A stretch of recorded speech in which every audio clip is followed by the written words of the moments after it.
Hello students, welcome to gaining knowledge. आज की class में हम डिस्कस करेंगे लॉस ऑफ बायोडाइवर्सिटी। तो लॉस ऑफ बायोडाइवर्सिटी में सबसे पहले जो हम डिस्कस करेंगे वो है आईयूसीएन की रेड लिस्ट कैटेगरी।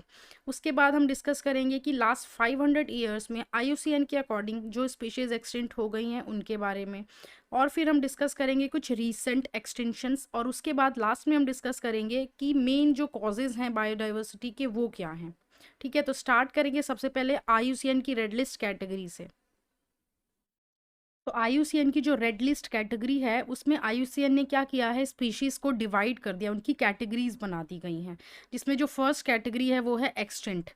ठीक है, तो ये क्या है एक्सटिंक्ट में, when there is no reasonable doubt that the last individual of species has died. यानी इसमें क्या होगा, एक्सटिंक्ट में वो स्पीशीज पूरी तरह से खत्म हो चुकी है, उसका लास्ट इंडिविजुअल जो है वो भी अब इसमें यहाँ पर अर्थ पे जो है वो नहीं बचा हुआ है, यानी वो पूरी टोटल एक्सटेंट हो चुकी है वो स्पीशीज।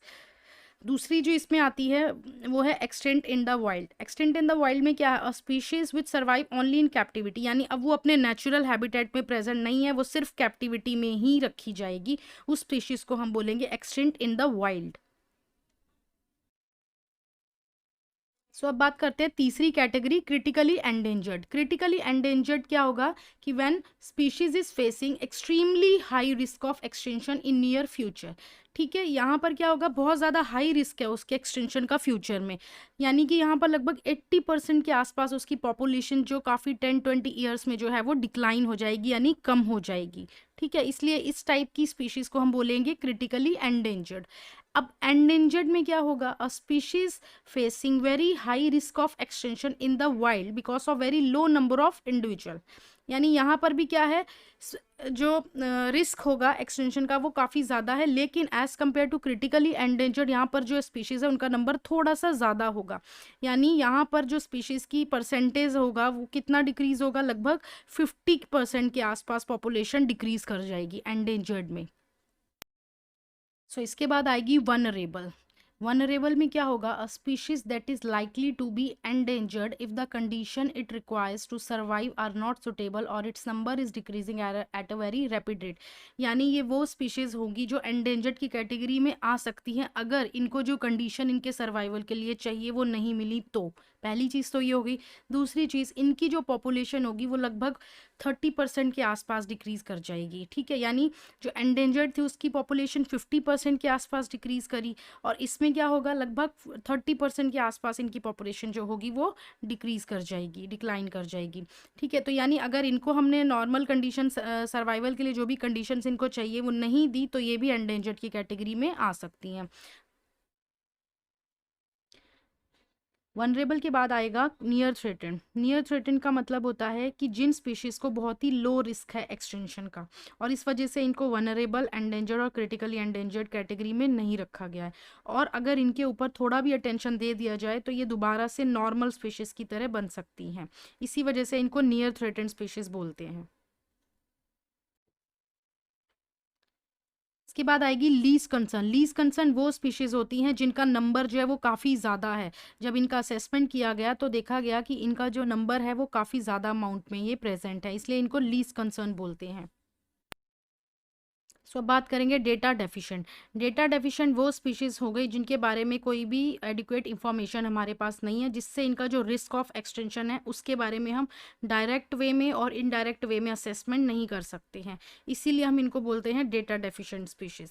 इसके बाद लास्ट आएगी नॉट इवेल्युएटेड, यानी ये वो स्पीशीज़ हो गई that has not been evaluated, यानी आईयूसीएन ने इनका असेसमेंट जो है वो नहीं किया हुआ, इसलिए हम इनको नॉट इवेल्युएटेड बोलते हैं। अब बात करेंगे कि लास्ट 500 ईयर्स में आईयूसीएन की जो रेड लिस्ट डॉक्यूमेंट्स हैं उसमें कितनी स्पीशीज़ एक्सटेंट हुई हैं। तो यहाँ पर 784 स्पीशीज़ जो हैं वो एक्सटेंट हो चुकी हैं, जिसमें से 338 वर्टिब्रेट्स थे, 359 इनवर्टिब्रेट्स थे, 87 जो थे वो प्लांट्स थे। बात करेंगे कुछ रीसेंट एक्सटेंशंस के। तो यहाँ पर कुछ रीसेंट एक्सटेंशंस में कौन कौन सी स्पीशीज एक्सटेंट हुई हैं, जैसे डोडो, ये एक बर्ड है जो मॉरिशस में था, जो अब पूरी तरह से एक्सटेंट हो चुका है। इसी तरह से क्वेगा जो अफ्रीका में थी ये भी एक्सटेंट हो चुका है। थाइलासीन ये भी एक्सटेंट हो चुका है ऑस्ट्रेलिया में।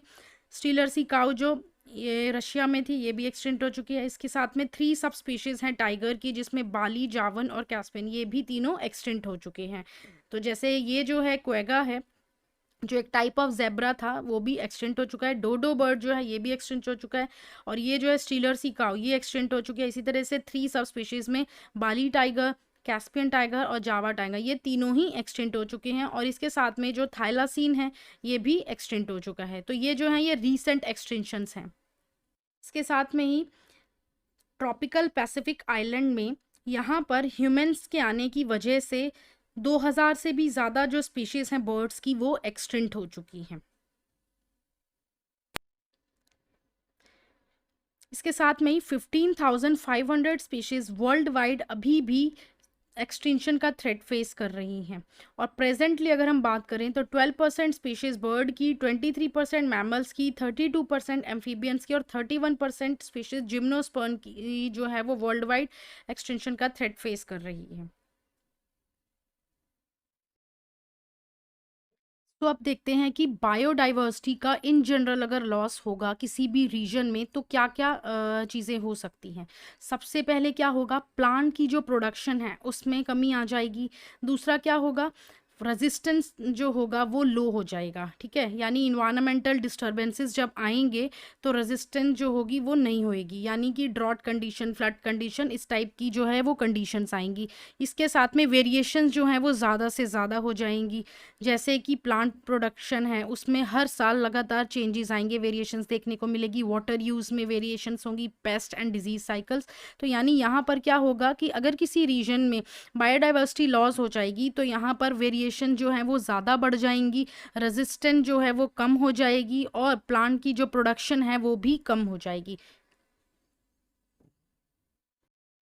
तो अब पढ़ेंगे कॉजेज ऑफ बायोडाइवर्सिटी लॉसेस। यानी जैसे जैसे ह्यूमन एक्टिविटीज़ बढ़ती जा रही हैं बिल्कुल उतनी ही फास्ट रेट में बहुत सारी स्पीशीज़ का एक्सटेंशन होता जा रहा है। तो यहाँ पर बायोडाइवर्सिटी के जो कॉजेज हैं उसमें हम 4 मेन कॉजेज पढ़ेंगे, जिसमें सबसे पहला कॉज है वो है habitat loss and fragmentation. So habitat loss and fragmentation का मतलब क्या होगा कि अगर एक मान लो बड़ा सा फॉरेस्ट एरिया है, इस फॉरेस्ट एरिया में क्या हुआ, ह्यूमन एक्टिविटीज़ बढ़ने लग गई, डिफॉरेस्टेशन होने लग गया, इंडस्ट्रियलाइजेशन होने लग गया, तो इसका जो एरिया है वो कहीं ना कहीं ह्यूमन एक्टिविटीज़ की वजह से है वो क्या होगा, कम हो जाएगा। ठीक है, अब वो एरिया जब कम हो जाएगा तो यहाँ पर हम इसको ये भी बोल सकते हैं वो छोटे छोटे फ्रेगमेंट्स में जो है वो ब्रेक हो जाएगा ह्यूमन एक्टिविटीज़ की वजह से। ठीक है, तो इसको ही हम बोलेंगे हैबिटेट लॉस एंड फ्रेगमेंटेशन। यानी क्या हुआ कि जो एक बड़ा सा फॉरेस्ट एरिया था अब उसको जो है वो कम कर दिया, मतलब उसका एरिया जो है वो कम हो गया है। क्यों कम हो गया है, क्योंकि वहां पर डिफॉरेस्ट्रेशन हो रहा है। क्यों हो रहा है डिफॉरेस्ट्रेशन, ड्यू टू इंडस्ट्रियलाइजेशन। सो ये हो गया हैबिटेट लॉस एंड फ्रेगमेंटेशन। जो मेजर कॉज है हैबिटेट लॉस एंड फ्रेगमेंटेशन का, उसमें क्या होगा, प्लांट और एनिमल्स जो वहां पे रहने वाले होंगे वो एक्सटिंक्ट हो जाएंगे। इसके साथ में ही पोल्यूशन की वजह से भी बहुत सारे हैबिटेट्स जो हैं वो डिग्रेड हो जाएंगे, डिस्ट्रॉय हो जाएंगे और उसकी वजह से बहुत सारी स्पीशीज़ का सर्वाइवल जो है वो क्रिटिकल हो जाएगा, बहुत ज़्यादा टफ हो जाएगा। सो एग्जाम्पल की बात करेंगे, इसमें क्या है, ट्रॉपिकल रेन फॉरेस्ट और अमेजोन रेन फॉरेस्ट। अब ट्रॉपिकल रेन फॉरेस्ट में बात करते हैं। सबसे पहले जो ट्रॉपिकल रेन फॉरेस्ट होते हैं ये जो हैं ये 14% से भी ज़्यादा लैंड सरफेस को कवर करते हैं। ठीक है, लेकिन क्या हो रहा है, बहुत ज़्यादा इनका डिस्ट्रक्शन हो रहा है जिसकी वजह से इनका जो एरिया है वो बहुत कम हो गया है और अब ये जो है वो लेस देन 6% एरिया को ही कवर करते हैं। लेस देन 6% जो है इनका लैंड सरफेस रह गया है, किसका, ट्रॉपिकल रेन फॉरेस्ट का। क्यों रह गया है, क्योंकि इतना ज़्यादा अमाउंट में इनको डिस्ट्रॉय किया जा रहा है।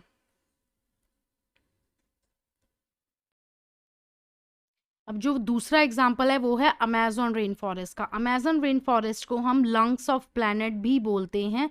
ठीक है, अब यहाँ पर क्या हो रहा है, मिलियंस ऑफ स्पीशीज को जो है वो कट किया जा रहा है और क्लियर किया जा रहा है। क्यों किया जा रहा है, ताकि वहाँ पे सोयाबीन जो है उसको कल्टीवेट किया जा सके और क्या किया जा सके, इनको ग्रासलैंड में कन्वर्ट किया जा सके। ग्रासलैंड में कन्वर्ट क्यों करेंगे, ताकि वहाँ पे बीफ कैटल यानी कि जो मीट का प्रोडक्शन है वो बढ़ाया जा सके। और इसकी वजह से अमेजोन रेन फॉरेस्ट को जो है वो इतने लार्ज अमाउंट में जो है वहाँ की स्पीशीज को कट और क्लियर किया जा रहा है। मेजॉरिटी पॉइंट क्या है हैबिटेट लॉस और फ्रेगमेंटेशन में, कि अगर हैबिटेट्स को जो है वो बहुत ज़्यादा अमाउंट में तोड़ा जाएगा, ठीक है, छोटे छोटे फ्रेगमेंट्स में, तो वहाँ पे रहने वाले मैमल्स और बर्ड्स जो हैं उनको भी तो लार्ज एरिया चाहिए रहने के लिए, तो वो हैं वो बुरी तरह से अफेक्ट होंगे, जिसकी वजह से क्या होगा, पॉपुलेशन जो है वो डिक्रीज हो जाएगी। सो अब बात करेंगे ओवर एक्सप्लॉयटेशन की। तो देखते हैं कि ह्यूमंस जो हैं वो नेचर के ऊपर अपने फूड और शेल्टर के लिए डिपेंड करते हैं, लेकिन कई बार जब ह्यूमंस की ग्रीड जो है वो बढ़ जाती है तो वो नेचुरल रिसोर्सेज को ओवर एक्सप्लॉइट करने लग जाते हैं। अब जैसे रीसेंट एक्सटेंशन हमने पढ़ा था, उसमें हम देखा था कि बहुत सारी स्पीशीज़ जो हैं लाइक डोडो है, क्वेगा है, ये सारी स्पीशीज़ जो हैं ये एक्सटेंट हो चुकी हैं लास्ट 500 ईयर्स में। तो ओवर एक्सप्लॉयटेशन की वजह से क्या हो रहा है, बहुत सारी स्पीशीज़ जो हैं वो एक्सटेंट होती जा रही हैं। अभी प्रेजेंटली अगर हम बात करें तो मैराइन फिशेस जो हैं इनको जो है वो पूरे वर्ल्ड में ओवर हार्वेस्ट किया जा रहा है, जिसकी वजह से इनका भी जो चांस है वो एंडेंजर्ड कैटेगरी में बढ़ता जा रहा है। ठीक है, इसलिए हमें इन फिशेस को अगर बचाना है तो फिर हमें इनका ओवर एक्सप्लॉयटेशन को रोकना होगा। सो अब बात करेंगे तीसरे कॉज के बारे में, जो है एलियन स्पीशीज इन्वेजन। अब एलियन स्पीशीज यानी जो फॉरेन स्पीशीज होती हैं उनको कहीं पे भी किसी भी एरिया में जब इंट्रोड्यूस कर दिया जाता है तो वो क्या बन जाती हैं, इन्वेसिव बन जाती हैं, और फिर वहाँ पर जो इंडिजीनियस स्पीशीज जो रहने वाली नेचुरल स्पीशीज होती हैं या तो उनको एक्सटेंड कर देती हैं या फिर उनकी पॉपुलेशन को कम कर देती हैं। तो एग्जाम्पल्स में देखेंगे, सबसे पहले आएगा नाइल पर्च। तो नाइल पर्च जो है ये एक इन्वेसिव एलियन स्पीशीज है। इनको जब विक्टोरिया लेक में डाला गया तो यहाँ पर रहने वाली जो चिल्किड फिश थी, ये 200 से भी ज़्यादा चिल्किड फिशेस जो इस लेक में प्रेजेंट थी उनकी स्पीशीज एक्सटेंट हो गई। 200 से भी ज़्यादा जो चिल्किड फिशेस की स्पीशीज़ थी वो इस लेक में एक्सटेंट हो गई जब हमने नाइल पर्च को इस विक्टोरिया लेक में इंट्रोड्यूस किया। इसी तरह से carrot grass, lantana, water hyacinth और अफ्रीकन कैटफिश क्लेरियास गैरिपेनस, यानी ये सारी जो हैं ये इन्वेसिव वीड स्पीशीज़ हैं, और इनको जब कहीं पे भी इंट्रोड्यूस करेंगे तो वहाँ पे रहने वाली जो स्पीशीज़ होंगी या तो उनकी पॉपुलेशन डिक्लाइन हो जाएगी या फिर जो है वो एक्सटेंट हो जाएंगी। सो अब पढ़ेंगे को एक्सटेंशन के बारे में। को एक्सटेंशन में क्या होगा कि अगर कोई एक स्पीशीज एक्सटेंट होगी तो उससे जुड़ी हुई जितनी भी स्पीशीज होंगी वो भी धीरे धीरे एक्सटेंट हो जाएंगी। यानी कि when a species become extinct the plant and animal species associated with it in an obligatory way also become extinct. ठीक है, यानी कोई भी जो प्लांट और एनिमल स्पीशीज जो उससे जुड़ी होगी, उससे एसोसिएट होगी, वो भी धीरे धीरे एक्सटेंट हो जाएंगी। अब एग्जाम्पल क्या है, प्लांट पॉलिनेटर म्यूचुअलिज्म। जैसे यहाँ पर हमने फिग और वास्प का रिलेशन पढ़ा था कि अगर मान लो वास्प जो है वो एक्सटेंट हो गया तो फिग को पॉलिनेशन कौन करवाता था, वास्प करवाता था। ठीक है, तो धीरे धीरे क्या होगा, फिग जो है वो भी एक्सटेंट हो जाएगा। इसी तरह से दूसरा एग्जाम्पल है होस्ट फिश एंड पैरासाइट। अब एक पैरासाइट है जिसका जो होस्ट है वो एक फिश है। अब मान लो ये जो फिश है ये एक्सटेंट हो गई तो फिर धीरे धीरे जो पैरासाइट होगा ये भी एक्सटेंट हो जाएगा। तो इस तरह से यहाँ पर ये हो जाएगा को एक्सटेंशन। सो इस तरह से ये चार जो थे ये मेजर कॉज थे बायोडाइवर्सिटी के लॉस के। तो स्टूडेंट आपका जो है ये लॉस ऑफ बायोडाइवर्सिटी भी कंप्लीट होता है। अगर वीडियो पसंद आए तो लाइक शेयर सब्सक्राइब ज़रूर करना। Thank you for watching.